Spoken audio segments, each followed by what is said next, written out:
O culto ao corpo está cada vez mais em evidência e as academias continuam lotadas. O objetivo é o aumento da massa muscular. Para isso, o uso inadequado de anabolizantes e esteroides preocupa, principalmente entre os mais jovens. O Opinião Livre de hoje conversa com Marcelo Santos, professor de Educação Física e um dos maiores pesquisadores de anabolizantes do Brasil. Ele tem um grupo, inclusive, de pesquisas focado no uso dessas substâncias e o que elas causam na vida dos atletas e no organismo humano. Muito obrigada, Marcelo, pela sua presença. Obrigado, Silvia, pelo convite para falar de um assunto importante, né? Fundamental nos dias de hoje. É importante por quê? Porque está todo mundo usando, é isso? Já se faz o uso dessas substâncias para fins estéticos há muitos anos, na verdade, né? Só que a gente tem observado que a frequência desse uso está aumentando cada vez mais, assim, principalmente em academias, né? Em pessoas que muitas vezes nem usam como uma forma de ganhar dinheiro, como atleta, por exemplo, mas como uma forma estética, e isso está levando a sérias consequências para a saúde, né? É porque essa meninada que entra agora, principalmente os jovens, né? Eu foquei nos jovens, eles querem ir para a academia e ganhar massa muscular, quer ficar mais forte, né? Não tão fortão, sim. Nem tá usando mais tão fortão, eu acho. Não sei, tá? Depende do objetivo, né, da situação. Mas às vezes em algumas situações as pessoas querem buscar cada vez mais, né? E aí que mora o grande perigo, porque nessa tentativa de buscar sempre mais é quando as pessoas acabam fazendo uso abusivo dessas substâncias e levando essas consequências que a gente vai falar, né? Bom, vamos lá. Então vamos explicar o que são anabolizantes. A gente fala anabolizantes e esteroides, são coisas diferentes, só para fazer uma explicação técnica. Tá. Bom, o nome correto é esteroide androgênico anabolizante. Por que androgênico? Porque é uma substância que é derivada do hormônio testosterona, que é o hormônio que a maior produção é no homem, a mulher também produz, mas em menor quantidade. Então, é o hormônio que diferencia homens e mulheres da questão da masculinidade. Então, ele é androgênico porque ele confere as características masculinizantes, né? Pelo no corpo, a voz grossa e tal. E ele é um anabolizante porque a testosterona por si só é um hormônio que gera um anabolismo no músculo. Então, quando se faz altas doses dessas substâncias, essa substância leva, consequentemente, a um aumento da massa muscular. Né? Então, por isso que o nome seria esse nome completo. Mas a gente trata muito, as pessoas falam muito somente como anabolizantes, mas o nome correto, completo, seria o esteroide androgênico anabolizante. As pessoas generalizam anabolizantes porque são vários produtos, a gente chama do mesmo nome, é isso? Porque são vários derivados da testosterona. Então tem derivado sintético da testosterona, tem a testosterona que ela é considerada como biidêntica, por exemplo, né? Que são outras formulações. Mas em geral é uma substância que ela é tratada em laboratório para mimetizar, né? Para parecer com o hormônio testosterona dentro do nosso organismo. Então, existem várias vias de administração, né? Via injetável, intramuscular, tem a via oral, né? Alguns comprimidos que você toma via oral, tem o uso, por exemplo, usando o gel que passa na pele para absorção. Então, são várias formas também de administração desse hormônio. Né? Mas qual é a indicação do anabolizante? Vamos começar pelo certo. Isso. Quem que precisa de anabolizante? Isso é importante, porque na verdade o anabolizante ele foi desenvolvido para tratamento. Né? Então, para quem? Para homens que têm deficiência hormonal de testosterona, que a gente chama de hipogonadismo. O homem fica como? O envelhecimento pode levar, por exemplo, à deficiência hormonal de testosterona. Nem todo idoso, nem todas as pessoas após os 40, às vezes como a gente ouve falar, vão ter deficiência hormonal de testosterona. Mas para aqueles indivíduos que têm essa deficiência hormonal, por N fatores, isso pode ser indicado pelo médico endocrinologista, que é o médico responsável por esse tratamento, para detectar se existe essa deficiência. Se houver essa deficiência, qual é a via de administração, qual é o uso mais correto e seguro, né, para acompanhar durante o tratamento desse paciente. Mas como que detecta que tem essa deficiência? Por exemplo, a pessoa, para saber que tem essa deficiência, acontece o que com ela? Primeira coisa que o médico vai pedir é um exame de sangue, para ver como que está o nível hormonal, porque hoje a gente sabe qual é o nível hormonal considerado normal, acima da normalidade ou abaixo da normalidade. Então é o exame que no caso, o homem vai fazer. O homem vai fazer. Se o nível de testosterona dele está bem, está ok. Exatamente. Então, a primeira coisa é fazer o exame de sangue E, claro, avaliar sinais e sintomas, isso é importante. Por exemplo? Então, por exemplo, disfunção sexual, disfunção erétil no homem é comum acontecer. Perda de libido. Perda da libido, perda da massa muscular, que também é comum quando existe essa deficiência hormonal. A pessoa fica magrinha. Fica magrinha porque perde massa muscular, né? E aí isso acaba levando àquele quadro que a gente conhecido como sarcopenia. Então, vai tendo perda de massa muscular.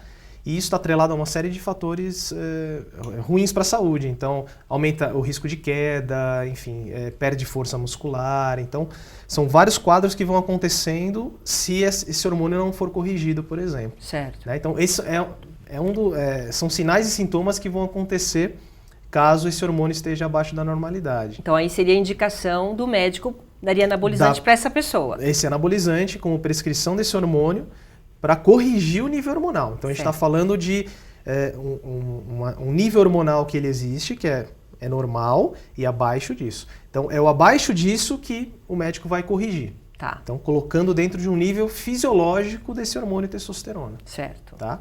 Então, a partir dali, o médico vai monitorar, né, todo o acompanhamento do paciente, porque pode acontecer alguns efeitos adversos, mesmo no tratamento em baixas doses, né, em doses terapêuticas.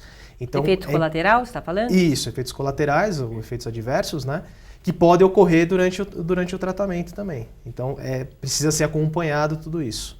De tão forte que é?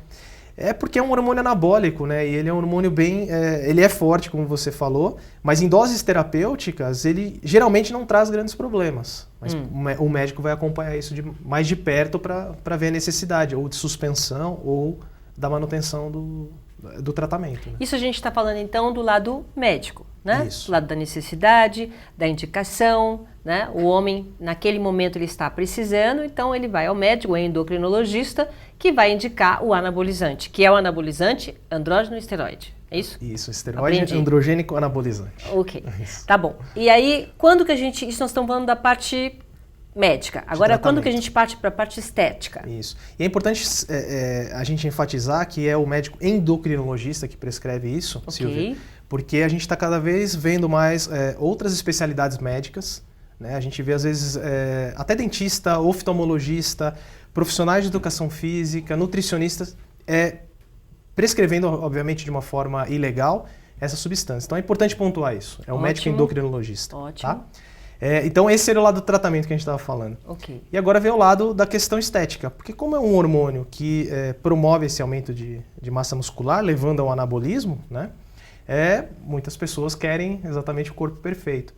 Isso não é novo, isso já se usa desde a década de 70, desde os anos 80, anos 90, que começaram a surgir vários atletas que foram pegos em antidoping, etc.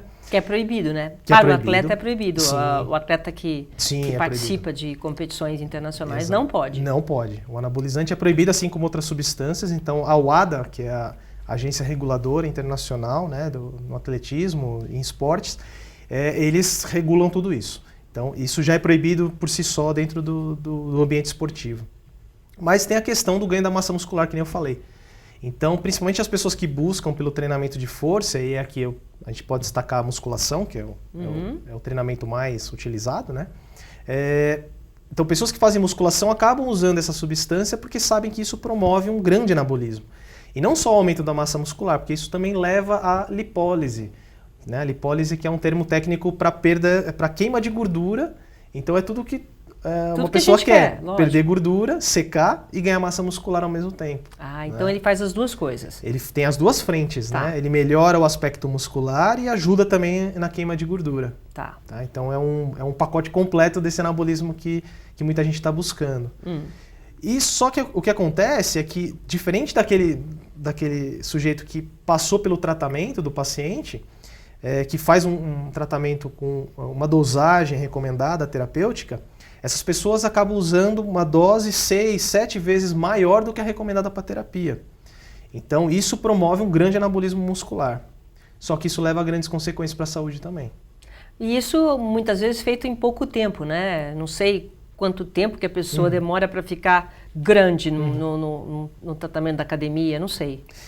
O que você tem visto nas suas pesquisas? Na verdade, o que acontece assim, quando a gente fala em exercício físico por si só, a gente sempre espera uma resposta de melhora muscular partir do 3º, 4º mês, 6º mês de treinamento, sem o uso do anabolizante. O uso do anabolizante abrevia muito essa questão. Então, aquilo que você ganharia em 6 meses, você vai ganhar em 2, 3 meses. Né? Então, o crescimento é mais rápido. Tá. Né? Só que isso, obviamente, que nem eu falei, vai gerando algumas consequências para a saúde. Né? Então, essa alta dose do anabolizante começa a interferir, por exemplo, no aumento da pressão arterial. Né? Começa a alterar de forma bem importante o perfil lipídico. Então, o nosso colesterol bom, o HDL, por exemplo, tem um papel super importante em prevenir a formação de placas de aterosclerose, esse HDL ele diminui muito, de uma forma bem significativa. Logo quando começa a usar ou se começar a usar muito tempo? A gente tem visto que quanto mais tempo se usa, é isso que a gente tem observado nas pesquisas, o maior tempo de exposição ao uso leva a essas consequências maiores. Tá? É difícil dizer, será que isso pode acontecer em 1 mês, 2 meses ou 2, 3 anos? É difícil a gente conseguir afirmar porque tem poucos dados na literatura para mostrar. Mas o que a gente vê, principalmente daqueles que fazem o uso há mais de 2 anos, as consequências já são bem importantes. Mas aí não fica aquela coisa de, por exemplo, você começou a usar para ter esse ganho muscular. Você pode parar de usar? Tem que usar sempre, então. Então, a forma que as pessoas costumam fazer é o seguinte, se usa o anabolizante numa forma que eles chamam de ciclo.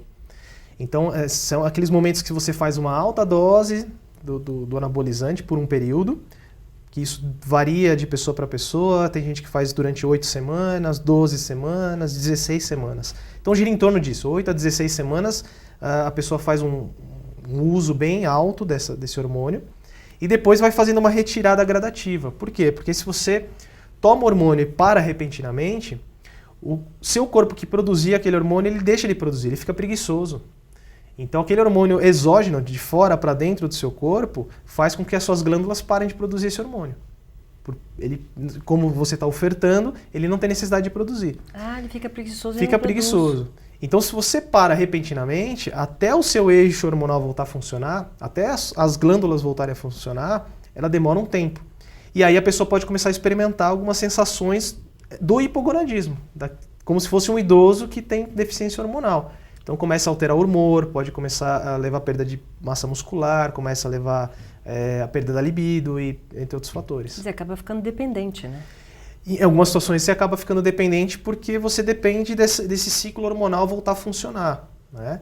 Então você, dentro desses ciclos que as pessoas fazem, que nem eu falei, eles tomam mais ou menos de 8 a 16 semanas e param mais ou menos por esse período, umas 12 semanas, e depois volta a fazer o uso. Por quê? Porque se você parar, tudo aquilo que basicamente você ganhou com o treinamento, ele vai regredir. Então, e a ideia não é essa, né? A ideia é justamente tentar melhorar cada vez mais. Não perder para eles é muito importante. Bom, eu preciso fazer um intervalo comercial. Rapidinho a gente volta. Esse assunto que é um assunto muito importante, muito atual, né? Principalmente por conta dos jovens que estão lotando as academias, e o uso muitas vezes desenfreado dos anabolizantes pode causar realmente problemas de saúde. A gente volta em instantes, até já.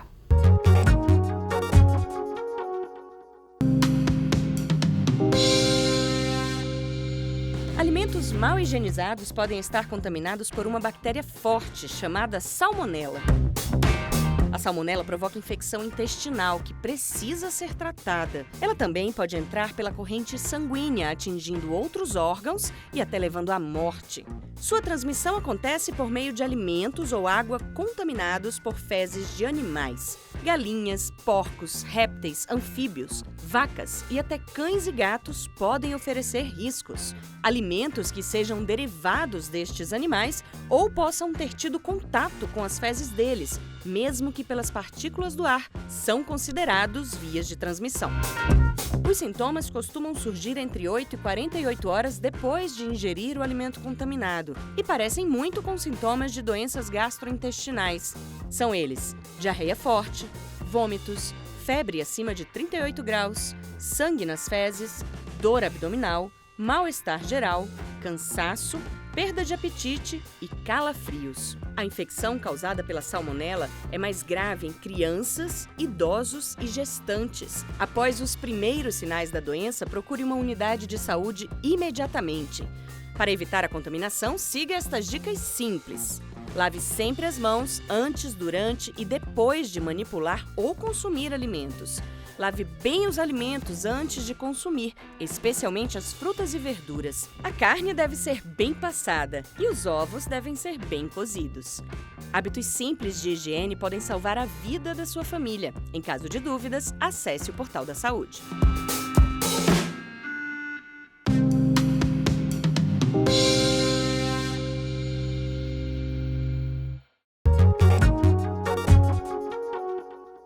Estamos de volta à Opinião Livre de hoje, conversando com o Marcelo Santos, que é professor de Educação Física e um dos maiores pesquisadores de anabolizantes do Brasil. A gente falou muito, está focado nas academias, nos jovens, mas eu tenho visto, tenho acompanhado, o Marcelo, assim, terceira idade, quarta idade. Hoje tem gente na minha academia com 80 anos fazendo coisas impossíveis. Quem quer começar agora, mais velho, pode tomar, justamente por essa perda de massa muscular que acontece já com o envelhecimento. É indicado ou não? Então, a indicação inicial é aquilo que a gente estava conversando no primeiro bloco, né? Que é procurar um médico endocrinologista para saber primeiro se tem a deficiência hormonal. Porque se não tem a deficiência hormonal, não tem indicação do uso. Não usa? Não se usa. Não tem indicação do uso. Mas a gente já está falando da estética, para aumentar. Pois é, mas isso provavelmente vai levar a algumas consequências. Então, principalmente no público idoso, né, na população idosa, os estudos com o uso do anabolizante sem a necessidade terapêutica, na ciência isso não existe. Então não dá nem para saber o que aconteceria a longo prazo, médio e longo prazo com esse tipo de paciente idoso. Quer dizer, então quem está começando, isso é muito importante a gente colocar aqui, quem está começando a vida, no caso, na academia, quer começar a praticar academia, a primeira coisa que tem que fazer é procurar um endocrinologista, né, e ver se precisa e se pode tomar. A grande questão, acho que inicialmente, são sinais e sintomas. Então precisa ver se essa pessoa tem sentido aquilo que a gente já conversou, quer dizer, alteração no humor, perda importante da massa muscular, não é somente a perda da massa muscular, aquele pouquinho que houve em pouco tempo. Né? Tem que ter uma perda mais importante. E essas alterações, por exemplo, da disfunção erétil, disfunção sexual, perda da libido. Então, talvez esse seja um indicador. Então, mas primeiro ele vai ter que passar por um endocrinologista para detectar tudo isso. Né? Então, esse seria o primeiro fator. O que a gente orienta e o que a gente sabe cientificamente é que o próprio exercício físico ele já vai trazer esses benefícios, independente até muitas vezes do uso do anabolizante. Mas não vai aumentar, né, o corpo?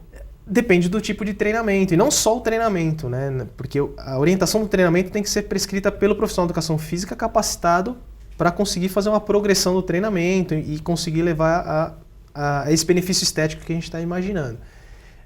E também a questão alimentar, né?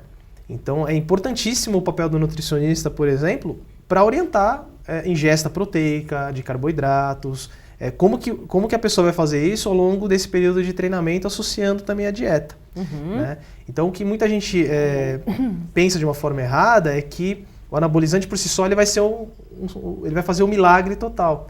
E não vai desde que se você não tiver todo esse planejamento de treinamento e de uma boa alimentação também. Né? Por que você resolveu pesquisar os anabolizantes? Por que você criou esse grupo aí? Então, esse é um tema que a gente já estuda há mais de 15 anos num grande hospital cardiológico aqui em São Paulo. E justamente porque existiam pouquíssimos estudos científicos para mostrar os reais efeitos dessas substâncias, principalmente no sistema cardiovascular. Né? E o que acontece é que hoje em dia se fala, algumas pessoas defendem o uso acreditando que essas alterações, esses efeitos colaterais, eles são insignificantes ou que isso pode se reverter lá na frente. E o que a gente tem visto nas pesquisas é que algumas variáveis elas podem se reverter, elas podem até melhorar depois que você para o uso. Tá? Então, por exemplo, a pressão arterial é um marcador que a gente observa de aumento. Né? Então, quando usa? Quando se está usando, tá, né, o anabolizante. Então é comum a gente ver pessoas com uma pressão muito semelhante de um hipertenso. Só que são jovens, a gente tem que lembrar isso. São pessoas de média de 25, 30 anos, mas que já tem uma pressão alta pelo uso do anabolizante. Tá. Às vezes algumas pessoas quando param, essa pressão ela até volta para nível de normalidade. Só que alguns estudos mais longitudinais, que a gente chama, né, de maior acompanhamento, está mostrando que essa pressão ela aumenta, ela diminui, mas em algumas pessoas ela persiste. Então tornando essa pessoa uma hipertensa no futuro. Quer dizer, isso é de pessoa para pessoa? Vai depender de pessoa para pessoa. Então a gente tem que avaliar também o histórico familiar. Então se a pessoa já teve o histórico familiar de o pai que teve um infarto, a mãe que é diabética, por exemplo, soma-se a esse risco o uso do anabolizante também. E o coração? No coração a gente tem observado assim, um dos problemas do uso do anabolizante é a toxicidade que pode levar ao coração. Então tem inúmeros estudos e a gente tem vários dados também mostrando isso na literatura, que o coração ele pode hipertrofiar, o que é natural até do treinamento físico, principalmente o de força, é um músculo cardíaco, ele hipertrofia com treinamento. Só que em algumas situações essa hipertrofia ela é uma hipertrofia mal adaptada. Então esse coração com o tempo ele pode inclusive vir a sofrer com uma insuficiência cardíaca, que a gente chama. Que é quando o coração começa a perder a sua principal função, que é de bomba cardíaca. Então ele perde a força de contração desse coração. Ele aumenta, ventrículo. Ele aumenta, mas ele não fica forte. E às vezes ele pode perder essa força, né? Então tem alguns estudos na literatura mostrando isso, que esse coração ele pode hipertrofiar e pode perder a sua principal função, que é de contração, né? Então essa função contrátil ela fica mais fraca do coração. E aí isso leva a um quadro que a gente chama de insuficiência cardíaca. Tá? Então esse é um quadro já um pouco mais avançado e um risco grande em quem faz uso abusivo desses anabolizantes. Com toda essa informação que existe, né? Porque hoje em dia a informação tem informação na internet, os professores estão cada vez mais qualificados e avisados, né? Que realmente esse boom de usar o anabolizante não pode ser assim, desenfreado. Ainda assim, as pessoas fazem por conta própria. O que você tem visto? Muita gente faz por conta própria. Um grande risco que existe hoje e que a gente sempre observa é o mercado negro por volta disso, né? Porque como é uma orientação muita coisa falsa. Proibida, muita coisa falsa. Olha, que você compra na internet às vezes. Compra pela internet, é adquirida pelo mercado negro. Então, além de tomar uma substância que ele não sabe que está tomando, muitas vezes ali tem componentes que são extremamente tóxicos para o organismo, né? Como não é uma terapia recomendada, inclusive a própria Sociedade de Endocrinologia proíbe qualquer médico de prescrever o hormônio se o paciente não tiver deficiência hormonal. Tá. Então já é proibido por si só. Então muita gente acaba buscando o mercado negro, né? Ou até receitas de outros médicos ou outros profissionais para tentar suprir essa necessidade. Então esse mercado negro é muito perigoso, então a gente tem observado isso com muita frequência, e aí isso pode também levar a consequências bem sérias, né? A gente tem que destacar também que é muito comum, principalmente quem está fazendo uso bem abusivo do anabolizante, o que a gente chama de polifarmácia, que é o uso de várias substâncias, não só do anabolizante, mas também outras substâncias. Que agora está na moda, usa um monte de coisa, né? Um monte de coisa. É um coquetel. É um coquetel. Às vezes usa outros hormônios como GH, insulina. A insulina é bastante anabolizante, então se usa muito insulina também. GH é bom? É bom se precisar da terapia. Se precisar, se estiver faltando. Cai na mesma história. Então, por exemplo, a insulina. A insulina ela é recomendada para quem é diabético tipo 1, quem não produz insulina. Sim. E a insulina ela é muito usada também nesse meio Sério? competitivo, porque a gente sabe que a insulina é um hormônio bastante anabólico também. Então você vai somando fatores, né? A polifarmácia, outros hormônios, excesso de proteínas e outras substâncias que também podem vir a somar. Então vai se somando hormônios e outras substâncias. E até drogas psicotrópicas, né? Como cocaína, maconha, isso não é infrequente a gente observar também. Justamente que também são drogas que auxiliam, vamos dizer, a esse processo do anabólico. Na verdade, ele não melhora a parte anabólica, né, o uso dessas substâncias mais psicotrópicas, mas eles podem melhorar aspectos, por exemplo, de agressividade, que talvez possa ser interessante para atletas que competem ou que estão ali em ambientes esportivos mais agressivos, por exemplo. Então, isso pode acabar auxiliando nesse contexto também, né? Quer dizer, dá para ter saúde hoje em dia, fazer os exercícios na academia, quem não precisa dessa reposição hormonal, dá para ter saúde, dá para ter um corpo bacana sem o uso de anabolizantes. Dá. É isso que você recomenda? É isso que a gente recomenda. Na verdade, as consequências para o organismo são consequências sérias. Tá? Os efeitos que acontecem, que eles podem se reverter lá na frente, talvez alguns dessas alterações não se revertam. Então a gente publicou um estudo bem recente agora mostrando que em alguns pacientes que faziam uso de anabolizante, jovens, em altas doses. A concentração do HDL, que é aquele hormônio importante, aquele colesterol importante, né, o bom colesterol, esse colesterol ele reduz demais. E a gente identificou em alguns participantes do estudo, fazendo um exame de angiotomografia, que é uma ressonância do coração, a gente viu que alguns participantes já apresentavam lesão na artéria coronária, que é a artéria que irriga o coração. Uhum. Então é uma doença aterosclerótica que a gente espera com o envelhecimento, que pode acontecer, mas que a gente está observando em indivíduos com 27 anos, 30 anos. E que não tem volta. Começou, não tem volta. Que não tem volta. Não conserta. E é exatamente esse o ponto. Porque pode ser até que o HDL ele melhore depois que para. Mas uma lesão que se formou na artéria da coronária, isso não se reverte. Então é isso que eu chamo sempre a atenção. Porque algumas alterações que são mais estruturais do coração ou do vaso de uma artéria, ele provavelmente não vai se reverter. Não dá para consertar. Não tem como você consertar. E se isso progredir, isso pode levar, por exemplo, a um infarto. Até foi por isso que esse estudo nosso, a gente pensou nesse estudo, por quê?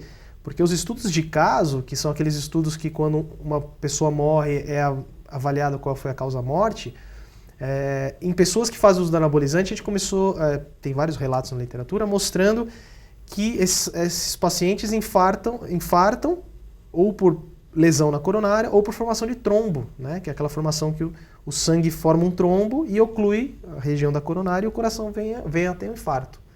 Então foi daí que até surgiu esse estudo, para saber se isso já não pode acometer as pessoas até antes do infarto. E a gente está vendo que isso acontece. E o que vocês estão sentindo em relação a essa meninada ou esse pessoal que tem essa conscientização? Estão usando mesmo assim ou já existe um certo controle? Tem um controle das autoridades em relação a esse uso? Como é que está? Fiscalização? Então, cada vez mais acho que as informações estão surgindo, né? Então por isso que a nossa conversa acho que é extremamente importante para levar para o público exatamente essa informação, né? Então as pessoas estão cada vez mais tendo acesso. Nós constantemente estamos dando cursos sobre esse tema para profissionais, né, para médicos, profissionais de educação física, nutricionistas, para divulgar essas informações científicas que muitas vezes não chegam, né, para os profissionais e muito menos para a grande população. Fica a desinformação, né? Fica a desinformação. Então fica muitas coisas nos artigos, nos livros, mas que não chega para a grande massa e não chega às vezes para os profissionais também. Então é importantíssimo a gente levar essa informação para que se tenha essa consciência. Mas a gente tem observado que mesmo todo esse alerta, esses efeitos colaterais esperados, muita gente ainda se arrisca, mesmo sabendo que pode acontecer. Aquela coisa de querer realmente rápido ter um corpo... De querer, né? Silvia. E aí, na verdade, a gente sabe o cigarro. Todo mundo sabe que o cigarro faz mal, né? Foram anos pesquisando, mostrando que o fumo é extremamente perigoso, causa câncer, doenças pulmonares. E mesmo assim muita gente fuma. Né? Diminuiu muito no estado de São Paulo, graças a diversas leis, mas muita gente fuma mesmo sabendo dos riscos. É que eu acho que tem sempre aquela impressão, nunca vai acontecer comigo. Né? Até que um momento pode acontecer, ou com alguém muito próximo, e aí você assusta de fato por aqueles eventos que estão acontecendo. Né? Tá certo. Então, eu acho que esse é o grande problema. E o que você tinha comentado, né? Quer dizer, a gente desaconselha? Sim, a gente desaconselha o uso, porque a gente sabe que o treinamento físico, associado a uma boa dieta, e claro, descanso, entre outros fatores, é o que vai levar ao grande sucesso. Então, assim, buscar o atalho agora pode te levar a sérias consequências no futuro. Isso é bem importante. Muito bem, obrigada pela aula. Obrigada pela sua presença aqui. Obrigado vocês pelo convite. É um serviço público que a gente fez aqui. É verdade. Muito bem. Muito obrigada. Queria aproveitar o espaço para divulgar alguns cursos que estão na minha página pessoal do Instagram. Ok. E que as pessoas podem buscar mais informações por lá também. Tá bom, tá Posso ótimo. deixar aqui o Instagram? Pode. Posso. Prof. Marcelo R. Santos. Lá tem várias informações de cursos sobre essa temática e sobre livros que a gente escreve, e a gente vai falando bastante coisa na mídia social ali. Tá bom. Obrigada, viu? Obrigado pela você. sua presença. Obrigado. Nossa Opinião Livre de hoje fica por aqui. Obrigado pela sua companhia e até a próxima. Tchau.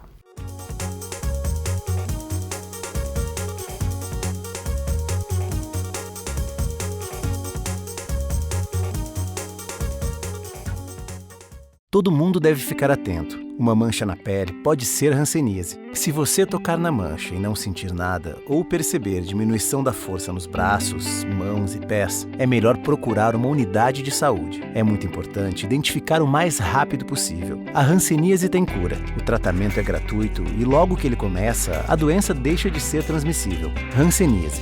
Identificou, tratou, curou. Ministério da Saúde, Governo Federal, Pátria Amada Brasil.